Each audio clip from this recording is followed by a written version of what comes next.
नमस्कार साथियों, आप सभी का आपके अपने YouTube चैनल सॉफ्ट टॉक्स में स्वागत है।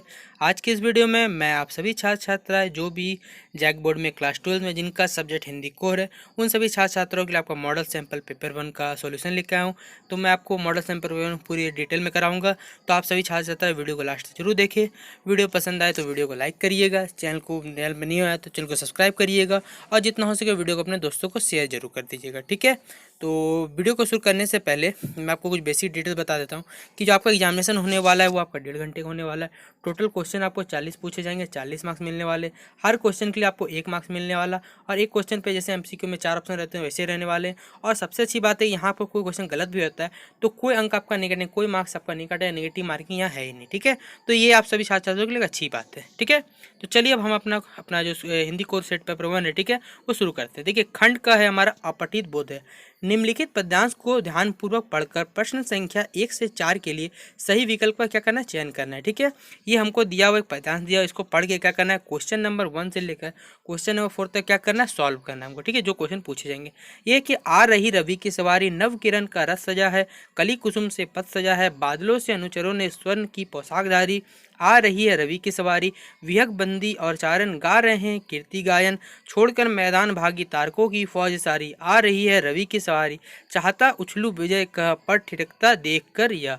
ठीक है, तो ये आपको पद्यांश दिया हुआ था। अब आपको यहाँ क्वेश्चन नंबर 1 से लेकर 4 तक कुछ सवाल पूछे गए जिनका आपको जवाब देना है। ठीक है, अच्छा यहाँ और थोड़ी सी बात भी है यहाँ पर, तो चलिए पूरे पढ़ के सुना देता हूँ आपको। चाहता उछलू विजय कर पट खिटकता देख कर यह, राजा रात का राजा खड़ा है राह में बनकर भिखारी, आ रही है रवि की सवारी। दिन पहला क्वेश्चन हमारा क्वेश्चन नंबर 1 कि दिनकर की सवारी, दिनकर याद रखिएगा सूर्य को कहा जाता है दिनकर, इसी का पर्यायवाची रूप है सूर्य का, ये क्या दिनकर है। ठीक है, तो दिनकर की सवारी को देख के कौन मैदान छोड़ के भागे जा रहे हैं, तारे, भिखारी, सारथी या चारण। तो आप खुद सोचते हैं जब सूरज आता है तो क्या आपका भागने वाला है, तारे नहीं भागेंगे। ऑब्वियसली बात है कि जब सूरज आएगा तो क्या मैदान छोड़ के भागेंगे, यहाँ पर तारे। तो ऑप्शन नंबर क्या हो जाएगा, ये इसका सही जवाब हो जाएगा। अगला हमारा सवाल है, पर ठिठकता देखकर, यह पंक्ति से कवि का क्या आशय है। कवि सूर्य को आता देखकर ठिठक जाता है, कवि सूर्य को आता देख के प्रश्न हो जाता है, कवि को सूर्योदय का दृश्य बहुत अच्छा लगता है, यह कवि सूर्य के सामने चंद्रमा को निश्चय देख ठिठक जाता है। तो क्या हो जाएगा दोस्तों सही जवाब। इस कथन का जो सही आशय है कि पर ठिठकता देखकर यह पंक्ति से कवि क्या आशय करता है कि कवि सूर्य के सामने चंद्रमा को निश्चय देखकर ठिठक जाता है, यानी ऑप्शन नंबर डी क्या हो जाएगा, इसका सही जवाब हो जाएगा। ठीक है, अब हमारा अगला सवाल है, कली कुसुम से पथ सजाए। ठीक है, पंक्ति में कौन सा अलंकार है, ये जो आपको दिया हुआ है वर्ड, ठीक है, अब शब्द जो दिया हुआ है कि कली कुसुम से पथ सजाए, पंक्ति में कौन सा अलंकार है, उपमा अलंकार है, रूपक अलंकार, मानवीकरण अलंकार या फिर उत्प्रेक्षा अलंकार है। तो क्या कौन सा अलंकार है दोस्तों, यहाँ पर रूपक अलंकार है, यानी ऑप्शन नंबर बी क्या हो जाएगा दोस्तों, इसका सही जवाब हो जाएगा। अगला क्वेश्चन हमारा, अनुपयुक्त कथन छाटिए। सूर्य का रथ कहीं नई किरणों का है, बादल सूर्य के सेवक है, चंद्रमा रात का राजा या फिर पक्षीगण सूर्य की फौज है। तो यहाँ पर अनुपयुक्त कथन कौन सा आप सोच सकते हैं, जो हमारे पॉइंट से रिलेटेड नहीं है, वो हो जाएगा आपका बादल जो है सूर्य के सेवक है, यानी ऑप्शन नंबर बी इसका सही जवाब हो जाएगा। अगला हमारा सवाल है, देखिए कि निम्नलिखित पद्यांश को ध्यानपूर्वक पढ़कर प्रश्न संख्या 5 से 8 के लिए सही विकल्प का चयन। देखिए यहाँ पर फिर एक आपको क्या दिया हुआ, आपको गद्यांश दिया हुआ इस बार, और प्रश्न संख्या 5 से 8 तक क्या करना है, सवाल पूछेगा, उन सही का क्या करना है, आपको सही विकल्प का जवाब देना है। ठीक है, कौन सही क्वेश्चन बताना है। ये राह पर खड़ा है सदा से ठूठ नहीं है, दिन थे जब वो हरा भरा था और उस जनसंकुल चौराहे पर अपनी छतनार डालियों से बटोहियों की थकान अनजाने दूर करता था, पर मैंने उसे सदा ठूठ ही देखा है, पत्रहीन शाखाहीन निर्वलम, जैसे पृथ्वी रूपी आकाश से सहसा निकलकर अधर में ही अटक गया हो। रात में वो काले भूत सा लगता है, दिन में उसकी छाया इतनी गहरी नहीं हो पाती जितना काला उसका जिस्म है, और अगर चितेरे को छायाचित्र बनाना हो तो शायद उसका सा अभिप्राय और ना मिलेगा। प्रचंड धूप में ही उसका सूखा शरीर उतनी ही गहरी छाया जमीन पर डालता, जैसे रात की उजारी चांदने में जब से होश संभाला है, जब से आंखें खोली है, देखने का अभ्यास किया है, तब से बराबर मुझे उसका निष्पन्न नीरस अर्थहीन शरीर ही दिख पड़ा है। तो देखिए ये था आपका पद्यांश दिया। अब इसका क्वेश्चन पूछा हुआ है कि जो जन संकुल का क्या आशय होता है, जनसंपर्क, भीड़ भरा या फिर जन जागरण या फिर आपका जनजीवन। तो क्या हो जाएगा, देखिए सही जवाब इसका हो जाएगा जनसंकुल मतलब होता है भीड़ भरा, यानी ऑप्शन नंबर 20 का सही जवाब होगा। अगला क्वेश्चन हमारा, आम की छतनार डालियों के कारण क्या होता है? यात्रियों को ठंडक मिलती है, यात्रियों को विश्राम मिलता था, यात्रियों की थकान मिटती थी, या फिर दोस्तों यात्रियों को हवा मिलती थी। तो जो आम की छतनार डालियों के कारण क्या होता है, आप खुद सोच सकते हैं क्या हो सकता है इसका जवाब। यात्रियों की थकान मिटती थी, यानी ऑप्शन नंबर सी क्या हो जाएगा दोस्तों, इसका सही जवाब। अगला क्वेश्चन हमारा दोस्तों, कि शाखाहीन सूक्ष्म वृक्ष को क्या कहा जाता है? सदाबहार वृक्ष, जड़ वृक्ष, ठूट वृक्ष, या फिर हीन वृक्ष। तो क्या हो जाएगा दोस्तों इसका सही जवाब? इसका सही जवाब हो जाएगा शाखाहीन सूक्ष्म वृक्ष को क्या कहा जाता है? ठूट वृक्ष, यानी ऑप्शन नंबर सी दोस्तों इसका सही जवाब हो जाएगा। अगला क्वेश्चन हमारा दोस्तों, निर्वलम का पर्यायवाची शब्द कौन सा, ये आपको बताना है। ए नंबर निराश्रित है, बी नंबर अवलंब है, सी नंबर आलम्बन है, और डी नंबर हमारा बुनियादी है। तो जो निर्बलम का पर्यायवाची शब्द हो जाएगा दोस्तों, वो क्या हो जाएगा आपका? निराश्रित, यानी ऑप्शन नंबर ए इसका सही जवाब हो जाएगा। अगला सवाल हमारा दोस्तों, खंड क में अभिव्यक्ति और माध्यम है, ठीक है। तो हमारा 9 नंबर जो क्वेश्चन है, आलेख का अभिप्राय है किसी विषय पर सर्वगुण जानकारी, तो जो तथ्यात्मक, विश्लेषणात्मक तथा अथवा विचारात्मक हो। दूसरा ऑप्शन हमारा, गंभीर अध्ययन पर आधारित प्रामाणिक रचना। सी नंबर ऑप्शन है जिसमें विचार या तथ्य की पुनरावृत्ति ना हो। और ऑप्शन नंबर 4 हमारा डी नंबर उपरोक्त सभी। तो देखिए आलेख का क्या अभिप्राय होता है दोस्तों, ये जो सारे कथन दिए सत्य है, इसलिए जो उसका आंसर होगा दोस्तों वो ऑप्शन नंबर डी क्या हो जाएगा? सही जवाब हो जाएगा। अगला सवाल है दोस्तों हमारा क्वेश्चन नंबर 10, फीचर में तथ्यों की प्रस्तुति का ढंग कैसा होता है? नीरस, व्यापक, मनोरंजक, या फिर संकुचित। तो देखिए फीचर में तथ्यों की प्रस्तुति का ढंग कैसा होता है दोस्तों, वो होता है व्यापक, यानी ऑप्शन नंबर बी क्या हो जाएगा? इसका सही जवाब हो जाएगा। अगला क्वेश्चन है दोस्तों हमारा 11 नंबर का, कि संपादकीय किसे कहा जाता है? ऑप्शन नंबर ए समस्या की रिपोर्ट को, ऑप्शन बी समस्या द्वारा किसी प्रमुख घटना और समस्या पर लिखा गया विचारात्मक लेख, या फिर दोस्तों सी नंबर सरकार और जनता के बीच की कड़ी, या फिर दोस्तों संवाददाता से मिली जानकारी। तो जो संपादकीय दोस्तों हम किसे कहते हैं? संपादक द्वारा किसी प्रमुख घटना और समस्या पर लिखा गया विचारात्मक लेख ही क्या कहलाता है? संपादकीय, यानी ऑप्शन नंबर बी क्या हो जाएगा? इसका सही जवाब हो जाएगा। अगला सवाल है हमारा दोस्तों, कि संवाददाताओं के बीच काम का विभाजन आमतौर पर किस बात को ध्यान रखते हुए किया जाता है? संवाददाताओं के ज्ञान और रुचि पे, संवाददाताओं की आवश्यकता, संवाददाताओं की उम्र, या फिर संवाददाताओं की सिफारिश पे। तो क्या हो जाएगा दोस्तों इसका सही जवाब? संवाददाताओं के ज्ञान और रुचि, यानी ऑप्शन नंबर ए क्या हो जाएगा? इसका सही जवाब हो जाएगा। अगला सवाल हमारा, कि भारत का जो पहला छापाखाना कब खुला था? सन 1955 में, सन 1556 में, सन 1559 में, या फिर दोस्तों सन 1560 ईस्वी में। तो ये कब खुला था दोस्तों आपका? ये खुला था 1556 ईस्वी में, यानी हम इसका क्या टिक करेंगे? ऑप्शन नंबर 20 का सही जवाब हो जाएगा। अगला क्वेश्चन हमारा दोस्तों, फ्रीलांसर पत्रकार का अर्थ क्या होता है? पूर्णकालिक पत्रकार, अंशकालिक पत्रकार, स्वतंत्र पत्रकार, या फिर इनमें से कोई नहीं। तो क्या हो जाएगा दोस्तों फ्रीलांसर पत्रकार का अर्थ क्या होगा? यहाँ हो जाएगा दोस्तों अर्थ हो जाएगा स्वतंत्र पत्रकार, यानी ऑप्शन नंबर सी हम इसका सही टिक कर लेंगे। अगला क्वेश्चन है दोस्तों हमारा, मुद्रित माध्यमों की सबसे बड़ी सीमा क्या है? मनोरंजन का अभाव है, तुरंत घटी घटनाओं की प्रस्तुति का अभाव है, प्रमाणिकता का अभाव, या फिर वितरण का अभाव है। तो क्या हो जाएगा दोस्तों इसका सही जवाब? तुरंत घटी घटनाओं की प्रस्तुति का अभाव, ऑप्शन नंबर 20 का सही जवाब होगा। अगला क्वेश्चन है, उद्दंड मार्तंड नामक समाचार पत्र का प्रकाशन किस वर्ष से शुरू हुआ था?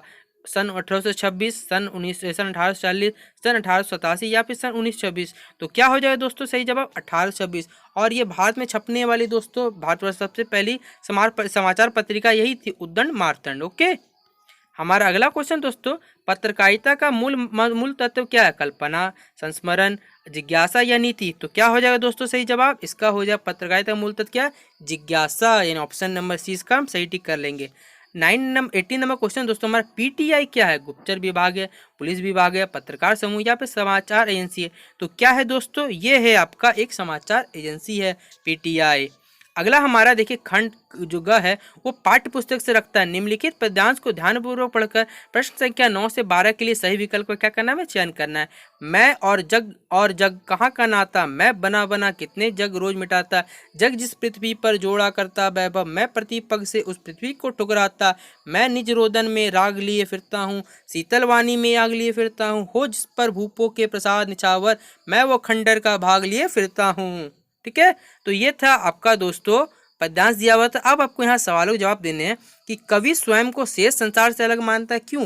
क्योंकि उसे अपनी सफलता पर गर्व है। ऑप्शन नंबर बी, वह धन संग्रह या फिर वैभव के पीछे नहीं भागता, वो जग निर्माता, या उसकी वाणी में आग नहीं है। तो क्या हो जाएगा दोस्तों से? वह धन संग्रह या वैभव के पीछे नहीं भागता, ऑप्शन नंबर बी क्या होगा? सही जवाब इसका हो जाएगा। अगला सवाल है दोस्तों हमारा, कवि अपने आप को किस तरह के खंडहर का स्वामी मानता है? राजमहलों की भव्यता जिस पर निछावर हो, स्वर्ण निर्मित प्रसाद, या फिर आपका शताब्दी वर्ष पहले निर्मित हो, या फिर ऑप्शन नंबर डी सुख सुविधाओं से परिपूर्ण खंडहर। तो क्या होगा दोस्तों सही जवाब? कवि अपने आप को किस तरह खंडहर स्वामी मानता है? राजमहलों की भव्यता जिस पर निछावर हो, यानी ऑप्शन नंबर ए इसका सही जवाब हम लोग टिक कर लेंगे दोस्तों।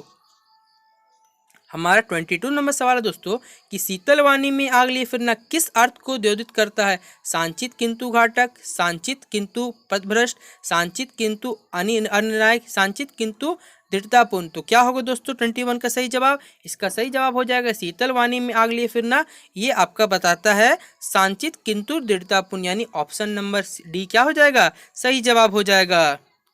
अगला क्वेश्चन दोस्तों हमारा, मैं प्रतिपग से उस पृथ्वी को ठुकराता पंक्ति के माध्यम से कवि का क्या कहना चाहता है? ऑप्शन नंबर ए वो पृथ्वी का सम्मान नहीं करता, ऑप्शन नंबर बी संसार उसके ठोकर पर, ऑप्शन नंबर वह भौतिक वैभव को तुच्छ समझता है, या फिर वो सम्मान का भूखा नहीं है। तो क्या दोस्तों इसका आंसर हो जाएगा? ऑप्शन है कि मैं प्रतिपग से उस पृथ्वी को ठुकराता पंक्ति में कवि क्या कहना चाहता है? वो भौतिक वैभव को तुच्छ समझता है। ये कहाँ है? ऑप्शन नंबर सी में है दोस्तों, इसका सही जवाब है। अगला देखिए, ये क्वेश्चन पूछा हुआ है कि निम्नलिखित प्रश्नों के सही विकल्प का चयन करना है। क्या भला क्या याद करूं किस विधा की रचना है? संस्मरण का है आपका, आत्मकथा का, अनुवाद का, या फिर डायरी का? तो क्या होगा दोस्तों सही जवाब? आत्मकथा, इन ऑप्शन नंबर क्या हो जाएगा?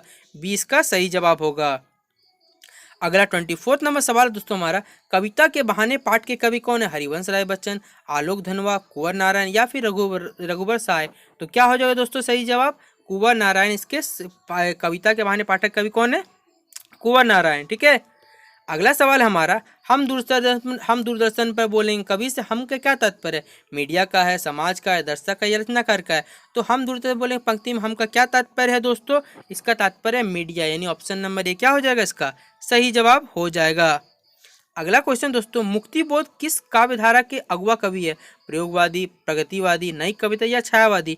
तो क्या हो जाएगा दोस्तों सही जवाब? नई कविता, यानी ऑप्शन नंबर सी क्या हो जाएगा? 26 का सही जवाब हो जाएगा।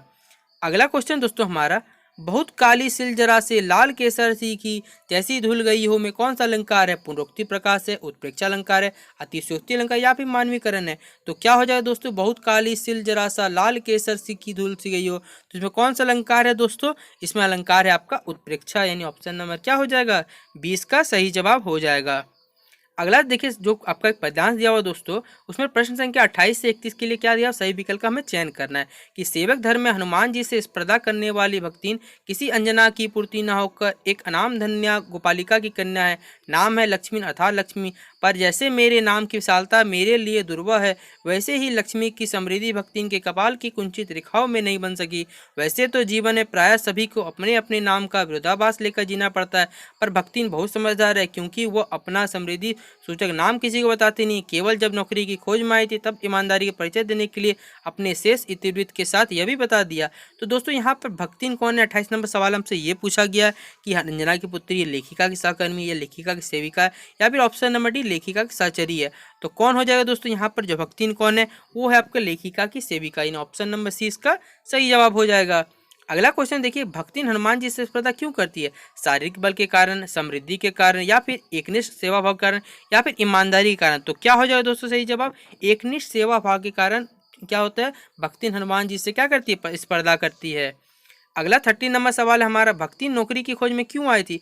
पारिवारिक और सामाजिक चुनौतियों के कारण, अपने अपमान का बदला लेने के, पुनर्विवाह करने के लिए, धन दौलत इकट्ठा करने के लिए? तो क्या हो जाएगा दोस्तों सही जवाब? पारिवारिक और सामाजिक चुनौतियों के कारण भक्ति नौकरी की तलाश में, नौकरी खोज में आई थी। ठीक है। अगला क्वेश्चन हमारा, शेष इतिवृत्त का क्या अर्थ है? जिज्ञासा, इतिहास, महत्वपूर्ण जानकारी, या संपूर्ण वर्णन? तो क्या हो जाएगा दोस्तों सही जवाब? इसका हो जाएगा संपूर्ण वर्णन। शेष इतिवृत्त का क्या अर्थ होता है? संपूर्ण वर्णन। अगला सवाल हमारा, निम्नलिखित प्रश्नों के सही विकल्प का चयन करें। भक्ति में कौन सा भाव प्रबल था? वीरता का भाव, स्वाभिमान का भाव, घृणा का भाव, या फिर ईर्ष्या का भाव? तो क्या हो जाएगा दोस्तों सही जवाब? इसका स्वाभिमान का भाव कहाँ प्रबल था? भक्ति के भाव में। ठीक है, यानी ऑप्शन नंबर क्या हो जाएगा? 20 सही जवाब हो जाएगा।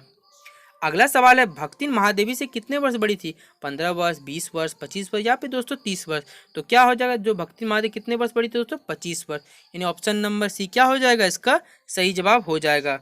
अगला क्वेश्चन दोस्तों हमारा, बाजार दर्शन के लेखक कौन है? जैनेन्द्र कुमार, फणीश्वर नाथ रेणु, धर्मवीर भारती या फिर दोस्तों विष्णु खरे। तो जो बाजार दर्शन के लेखक कौन है दोस्तों, ये है आपके जैनेन्द्र कुमार, यानी ऑप्शन नंबर ए इसका सही जवाब हो जाएगा। अगला क्वेश्चन दोस्तों हमारा, बाजार को सार्थकता कौन देता है? आवश्यकता वस्तुओं को क्रय करने वाले ग्राहक, या फिर आपका अधिकतम वस्तु को क्रय करने वाले ग्राहक, फैंसी वस्तु खरीदारी करने वाले ग्राहक, या फिर परचेजिंग पावर का दिखावा करने वाले ग्राहक। तो दोस्तों बाजार का सार्थकता कौन देता है दोस्तों? वो देखता है आवश्यकता वस्तु को क्रय करने वाला ग्राहक ही होता है जो बाजार को सार्थकता प्रदान करता है। ठीक है। अगला हमारा क्वेश्चन है, बाजार दर्शन क्या है दोस्तों बताना है। निबंध आपका, कहानी है, संस्मरण है या रेखा चित्र है? तो क्या है दोस्तों, ये है आपका निबंध है, यानी ऑप्शन नंबर ए इसका सही जवाब हो जाएगा। अगला सवाल है दोस्तों हमारा, सिल्वर वेडिंग पार्ट के लेखक कौन है? धर्मवीर भारती, मनोहर श्याम जोशी, आनंद यादव या फिर ओम थानवी। तो कौन है दोस्तों इस सिल्वर वेडिंग पाठक के लेखक कौन है दोस्तों? ये है आपके मनोहर श्याम जोशी, यानी ऑप्शन नंबर 20 का हम सही जवाब टिक कर लेंगे। अगला क्वेश्चन है दोस्तों, सिल्वर वेडिंग पर भूषण ने अपने पिता को क्या उपहार दिया? घड़ी, पैंट और कमीज या फिर ऊनी ड्रेसिंग गाउन। तो क्या दोस्तों सिल्वर वेडिंग भूषण ने पिता को क्या गिफ्ट दिया था? ये दिया था दोस्तों ऊनी ड्रेसिंग गाउन। कहाँ है? ऑप्शन नंबर डी में इसका सही जवाब है। अगला क्वेश्चन है, सिल्वर वेडिंग कहानी के कथानायक का नाम क्या है? यशोधर बाबू, भूषण, किसान दा या फिर चड्डा। तो क्या हो जाए दोस्तों सही जवाब इसका? दोस्तों यशोधर बाबू क्या है, सिल्वर वेडिंग कहानी के क्या है, कथानायक है। ऑप्शन नंबर इसका सही जवाब हो जाएगा। अगला क्वेश्चन है दोस्तों हमारा, जो हुआ होगा जुमले में कौन सा भाव नहीं है? यथा स्थितिवाद का, अनिर्णय की स्थिति या फिर द्वंद्ववाद का भाव या फिर ये सभी। तो दोस्तों क्या मौजूद है? जो हुआ सो हुआ। यहाँ पर तीनों के तीनों कथन मौजूद है। ऑप्शन नंबर डी क्या हो जाएगा इसका सही जवाब। तो देखिए ये थे दोस्तों हमारे क्लास 12th में हिंदी के, ठीक है, कोर पेपर 1 में जितने भी आपको क्वेश्चन आए कोर सेट पेपर 1 में, इन सभी का मैंने आपको सारे के सारे डिटेल वे में व्याख्या कर हिंदी में बता दिया। तो अगर दोस्तों आपको ये वीडियो पसंद आया तो वीडियो को लाइक जरूर कर दीजिएगा। अगर आपको वीडियो अच्छा लगा हो तो कमेंट सेक्शन में बताइए कि हाँ सर मुझे वीडियो बहुत अच्छा लगा, तो कमेंट करके आप बता सकते हैं। अगर आपको सेट पेपर 2 का डिस्कशन चाहिए तो आप सभी छात्र छात्रा कमेंट कर जरूर बताइएगा। ठीक है, और वीडियो पसंद आए तभी लाइक करिए, वीडियो नहीं पसंद है वीडियो को डिसलाइक भी जरूर कर दीजिएगा, क्योंकि आपके लाइक और डिसलाइक से हमें पता चलता है कि आपको हमारा वीडियो पसंद आ रहा है या नहीं आ रहा है। तब अपने आपको इंप्रूव करेंगे थोड़ा कि बच्चों को समझ नहीं आ रहा तो और थोड़ी मेहनत करेंगे आपके पीछे। ठीक है, तो फिलहाल आज की इस वीडियो में इतना ही। तो चलिए मिलते हैं अपने अगले वीडियो पे, तब तक के लिए अपना ध्यान रखिएगा। चलिए मिलते हैं अपने अगले वीडियो पे, तब तक के लिए बाय, टेक केयर, टाटा।